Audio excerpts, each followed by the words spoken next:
186I. Normally, you're supposed to avoid hitting things when you're driving ships. The U.S. Coast Guard devoted 9 years to teaching its Lieutenant Commander John Forster that rule, and then assigned him a post as commanding officer of a 140-foot exception to it. It's like being a little kid with a big truck or something and just smashing it into ice.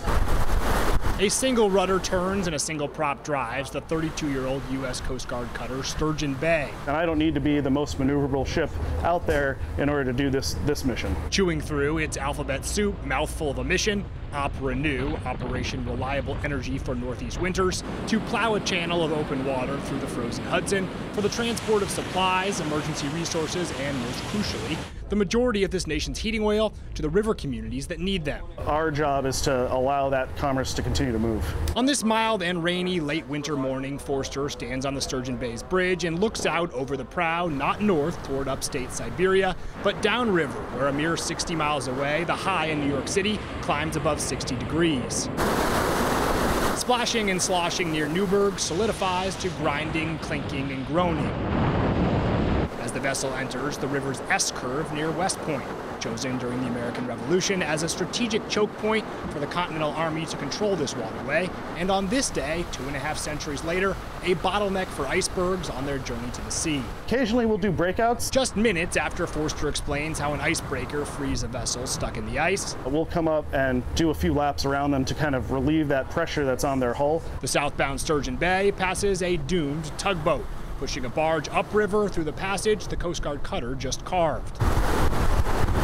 In its wake, the Sturgeon Bay leaves a channel of open water, at least for a few hours, until it chunks up again and begins to freeze. We'll do a pass and then turn around and come back a few hours later, and you'll be able to see where it's kind of already started to freeze back up. On this afternoon's return journey, Forster and his crew of 20 encounter that same tug and barge, now immobilized in the tidal river flow of ice. This is Jim, Sturgeon Bay. We're going to be holding this right turn on here, and we're going to end up in front of your bow there. 3 laps of the commercial vessel. Let's see if we can do that, what we just did again, and just clear that, get a little closer this time and clear that plug from his bow. Each tighter than the last.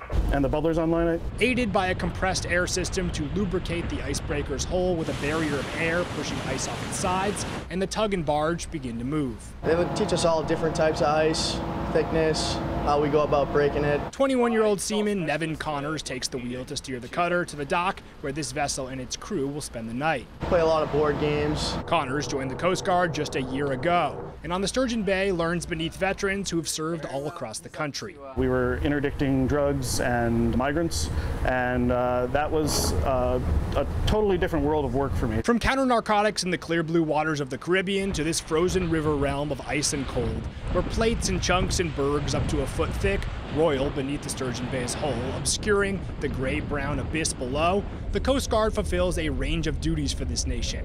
This one, diesel-electric powered and not particularly stealthy. Back and forth, upstream and down, near every day, every winter, Coast Guard cutters like the Sturgeon Bay, able to break up to 27 inches of continuous solid ice and ram chunks up to 6 feet in thickness, churn the Hudson's solid surface into a pulpy passage, aiming their prows toward the ice-bound stretches of river civilian vessels hope to avoid. Near Newburgh, I'm Matt King, Fox 5 News.